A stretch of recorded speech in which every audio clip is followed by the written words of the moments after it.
Okay, so hello guys.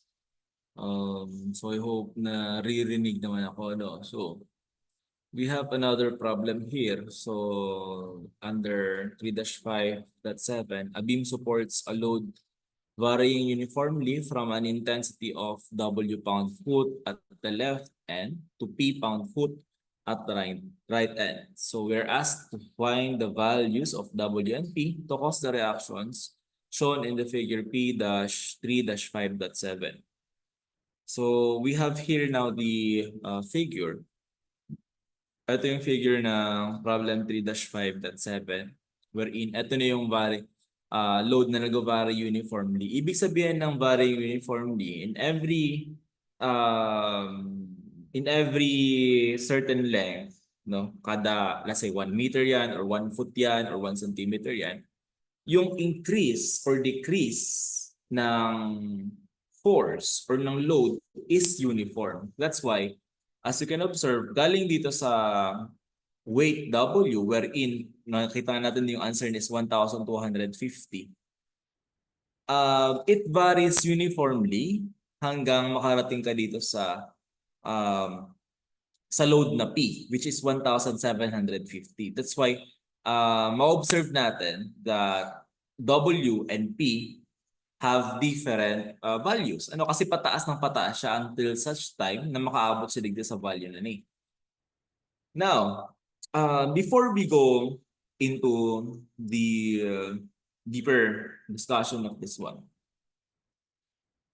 so we have several terms to consider. So we have uniformly distributed load. No, this one is just based from my memory.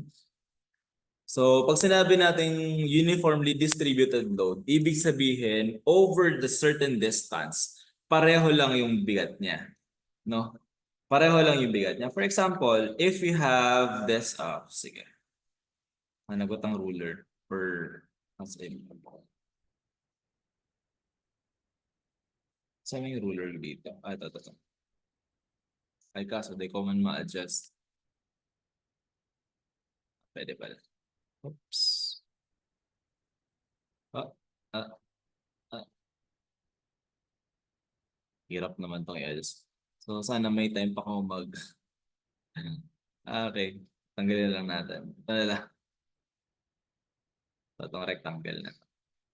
So, yung uniformly distributed load, if we have this certain beam, so may beam ka dyan, kaya for example, so to emphasize na beam ini, ay ibang kulay. So, yan. For example, black, ay gray rather. Kaya siya ng ganito, ano. So, yung uniformly distributed load from here, papunta doon, sa edge na to, equal yung distribution. So, parang garo siya tangke ng tubig, for example. Di ba ang tangke ng tubig, di ka mo pwede magkigong arog kaya. No, di ka mo pwede magkigong paslant na tangke ng tubig, ay na tubig duman sa ano ito. So it is a uniformly distributed load. Ibig sabihin, over a certain distance, hindi nagbabago yung load na binibigay ng load na to. No?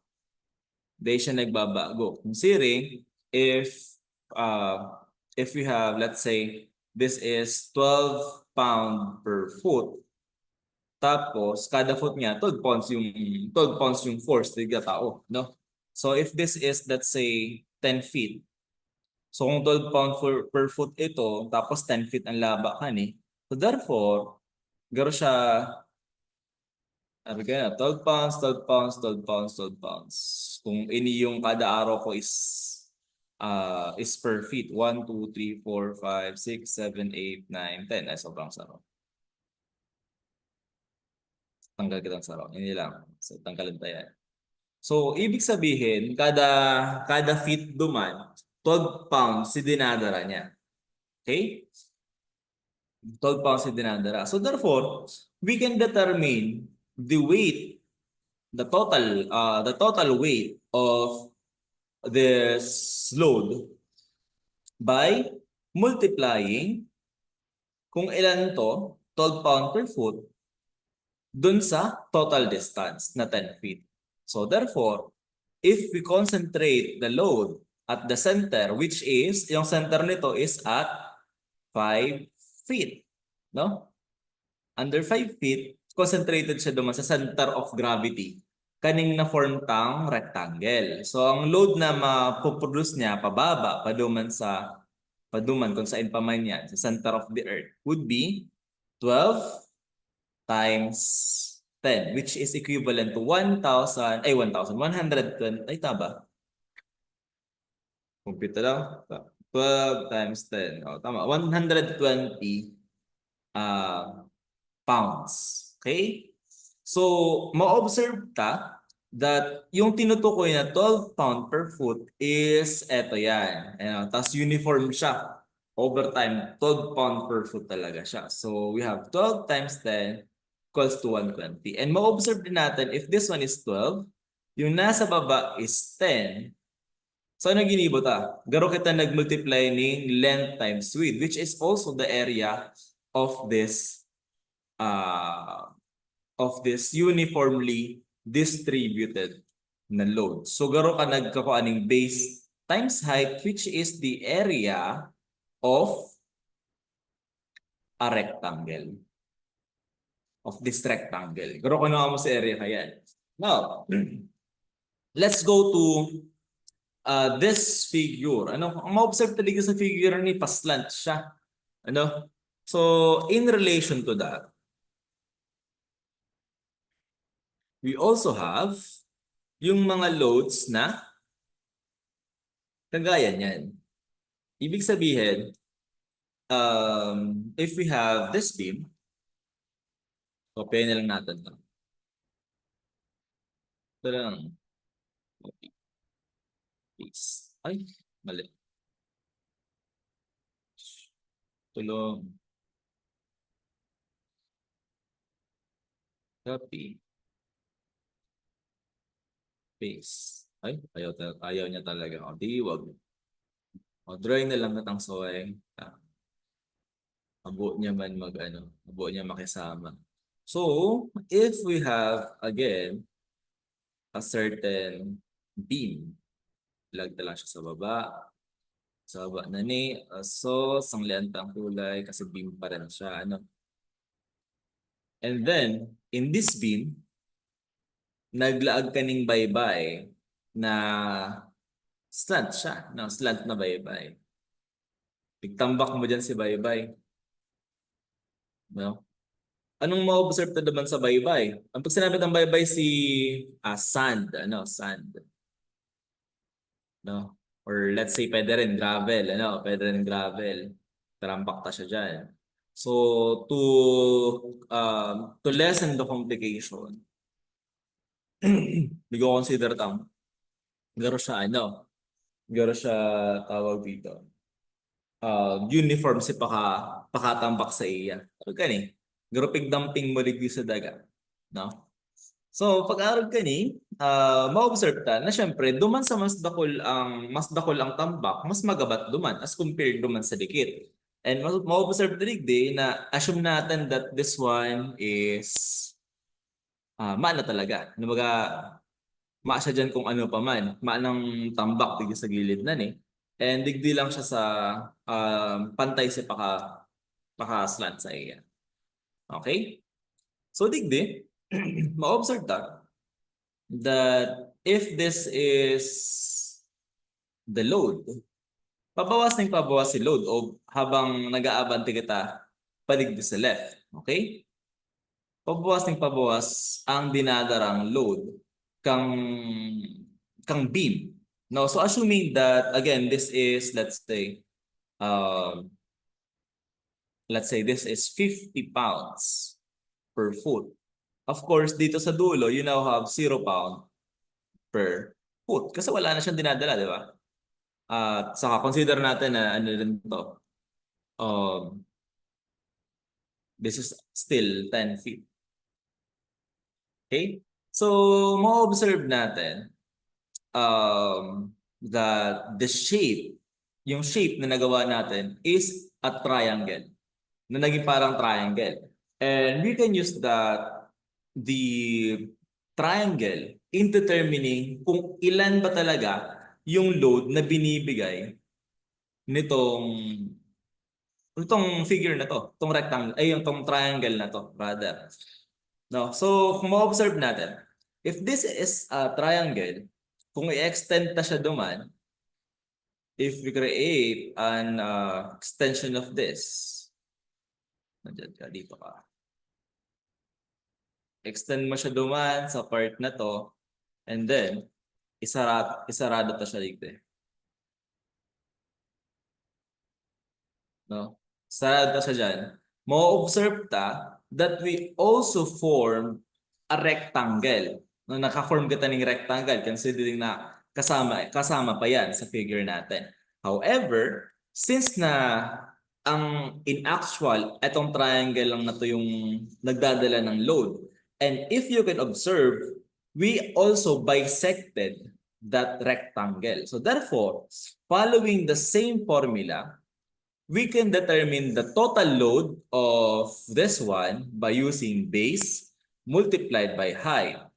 Now, since kalahati siya ng rectangle, we have over 2. So, this is also the formula for the area of a triangle. Okay? So, siya baga si formula sa area ng triangle. Now, let's talk about the base. Yung base natin dito would be, ito, 10 feet. Yung height is, itong 50 feet. Ay, 50 pound per foot. So, yung load natin dito would be 10 times 50 divided by 2. So, that is 500 divided by 2. You have 250 pound. Yeah, 250 pounds. Okay? So, ito na ngayon yung total load na binibigay nitong triangle na to. Take note lang na itong part na to, dinagdag ko lang to for the sake of explanation. No, nakalahati yung triangle is half the rectangle. No? Half ng rectangle. That's why we have this formula, base times height over 2.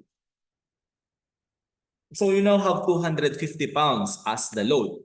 Ngayon, kung dito sa area ng rectangle, yung center of gravity niya is nandun sa center.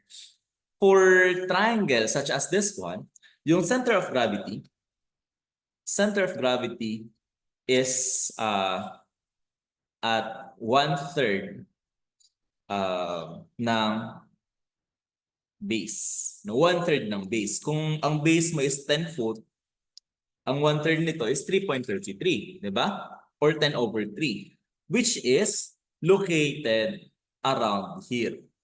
No? Yung sinasabi nating 1/3 ng base is galing dito sa portion kung saan andun yung may pinakamataas na load.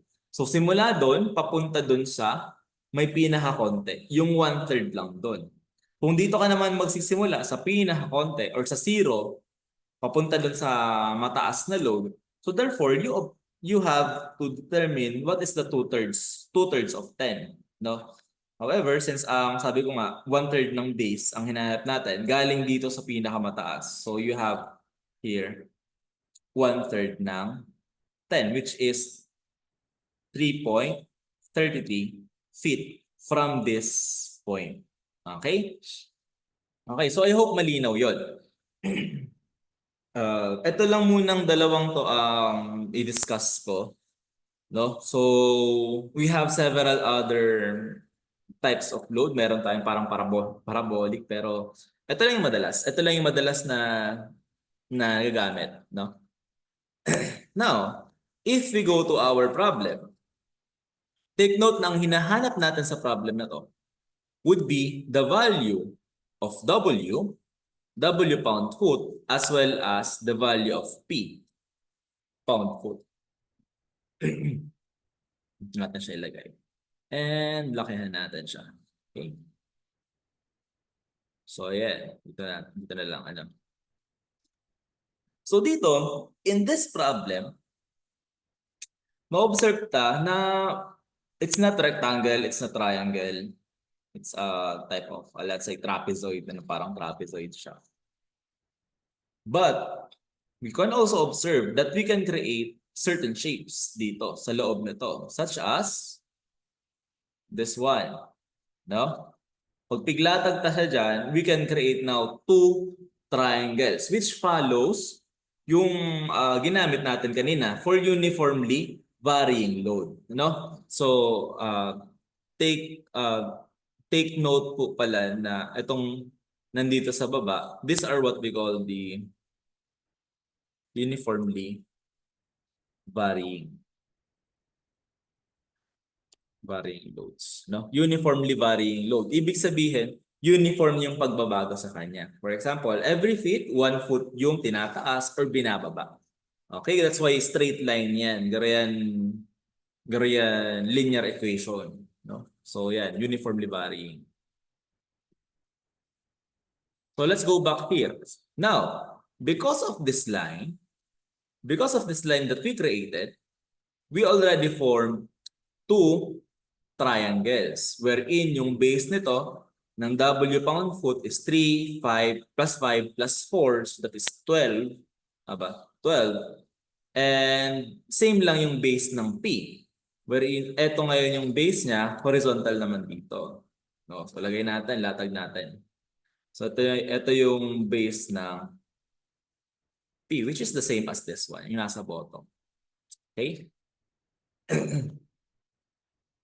So, following tawag dito, the distribution ng loads. So let's have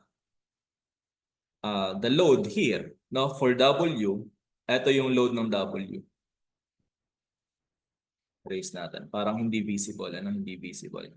So try natin pula and lakihan natin. Ayan. Sige. So lagay natin dito.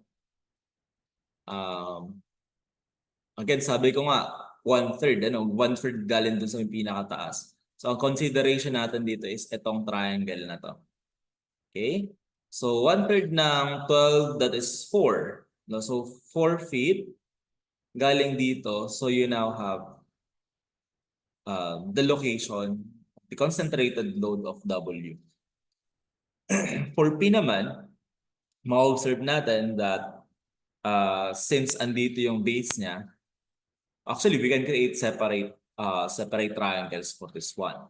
No? But gamitin mo lang P over 2. But that's same lang naman yung consideration natin. So that's still 1/3 galing dito sa pinakamalaki na to.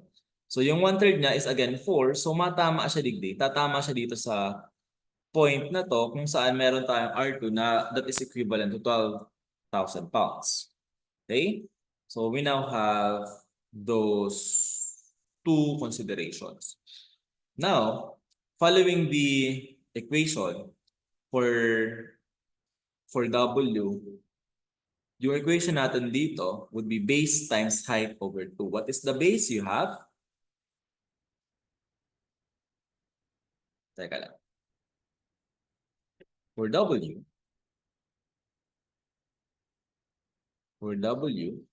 we have base times the height over 2, which is also equivalent to base of 12 times W pound per foot rather, divided by 2. So yun yung load dito.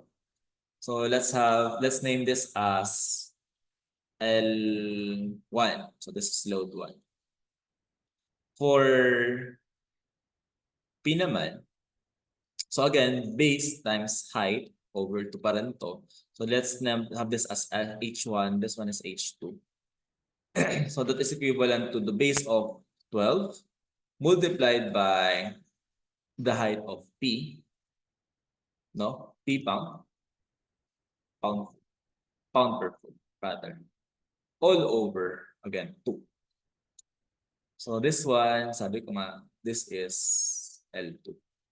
So yun na yung lagay natin dito as L2. Okay, so we now have, we already coined those two terms. Now,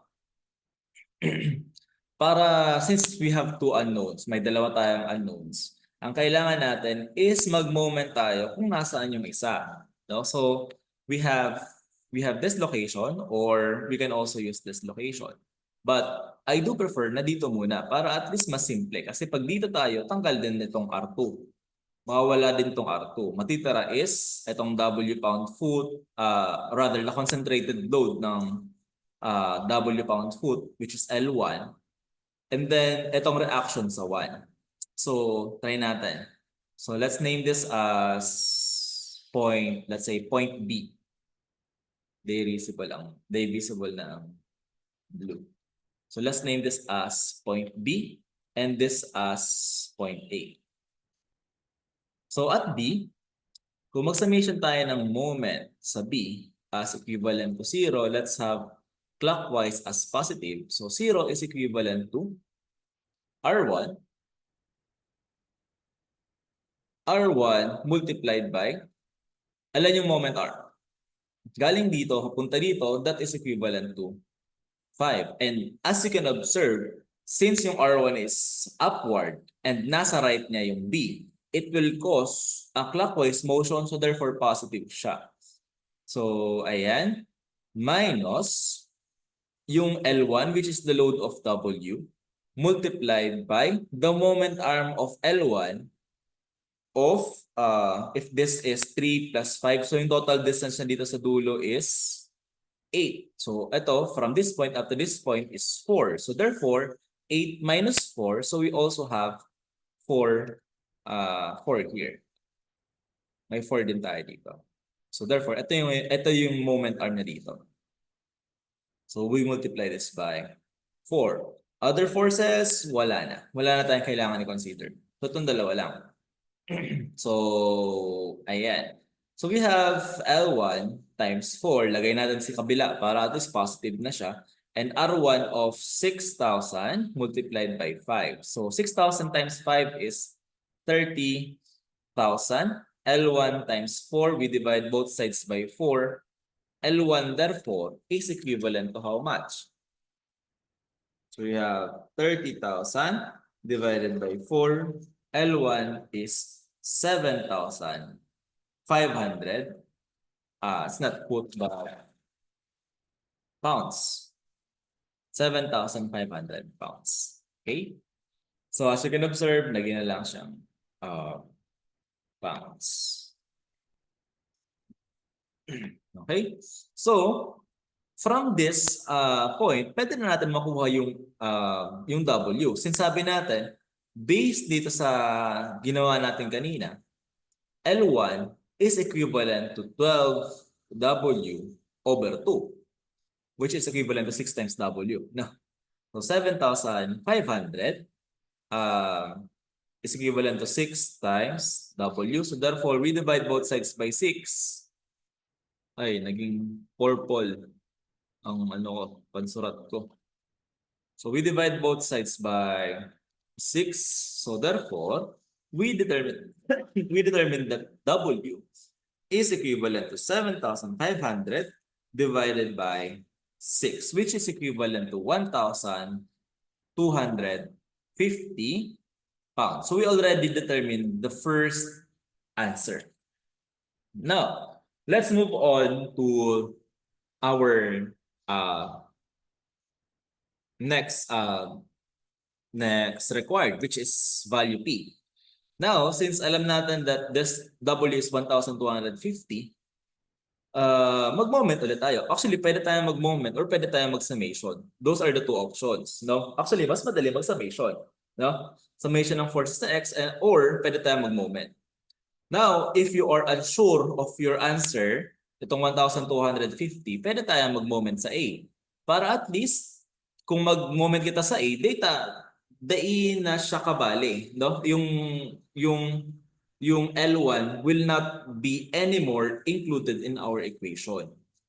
No? But if you are confident enough, pwede na lang tayo mag-summation sa summation na lang tayo ng forces. So, try natin summation na lang tayo ng forces. Ay.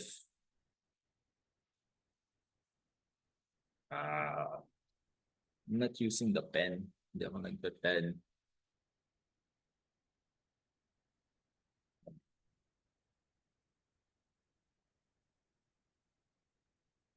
Annotate, ayun, naghahanghang ng laptop ko. So, ayan.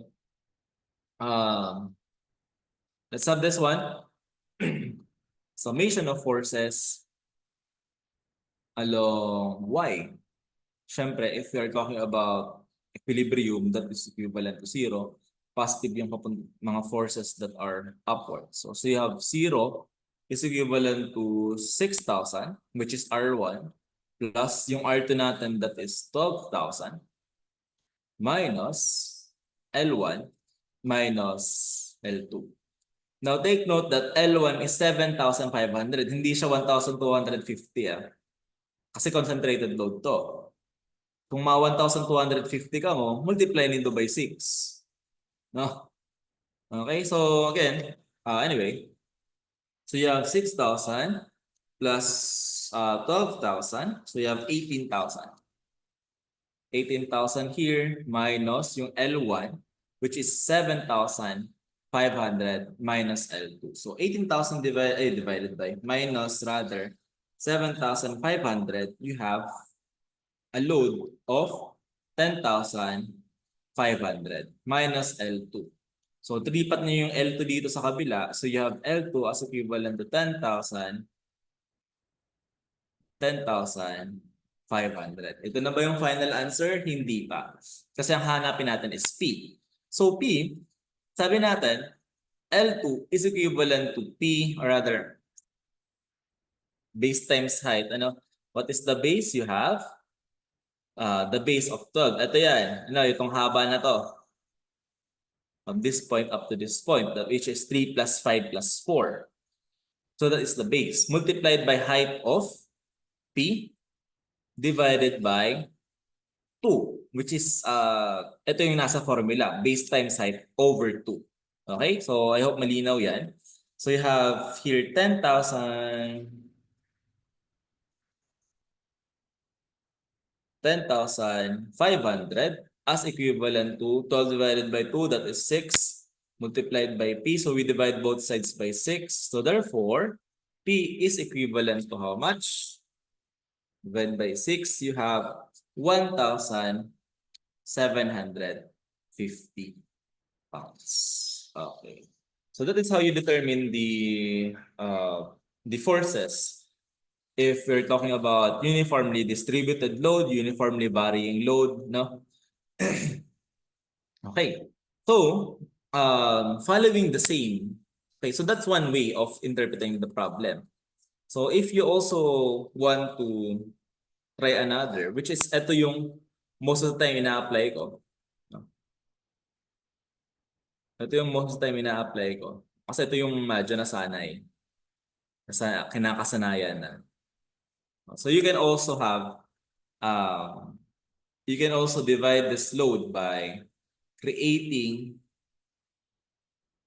a rectangle. No? Ibig sabihin, parang rectangle siya dyan. Ibig sabihin, we're talking about uniformly varying load as well as a uniformly distributed load, which is, ito yung uniformly varying load, itong part na to, and then we also have a uniformly distributed load, which is this one. Nakuha, di ba? So meron tayong rectangle and meron tayong triangle. Now, in terms of the load, in terms sa load na dinadala nito, if you're talking about rectangle, yung concentration ng load niya would land on the center of this rectangle. And still, yung nandito sa gilid, yung load niya would land at 1/3. Still, 1/3 pa rin na base. So this one, let's have this as L2. This one is again L1. But the difference, yung L1 natin dito, since rectangle na siya, so yung base mo dito would still be 12 multiplied by the height of W. And as you can observe, wala na tayong over 12. No, wala nang over 12 kasi rectangle na to. Take note that the area of the rectangle is base multiplied by height. However, when we're talking about L2, sa L2 naman, since yung tinutukoy na P is from this point up to this point, ito yung P. No? However, kung ganito yung deviation natin, na load. This becomes now, it's not P over 2. Ano, baka yung P over 2, but rather, if this is W, so therefore, you will have here P minus the value W. So L2 is base of 12 multiplied by the height of P minus W divided by 2. Okay? So I hope malinaw to. You can also try this method. No, wherein pareho lang naman yung makuha nating sagot dito. Okay, so yun yun. Ano, solve ko ba to? You can also try this to solve this one, ano? Pwede niyong subukan na using this method. Okay. So I hope mag face to face na kata para at least mas malinaw yung lecture ta. Okay. So yun lang.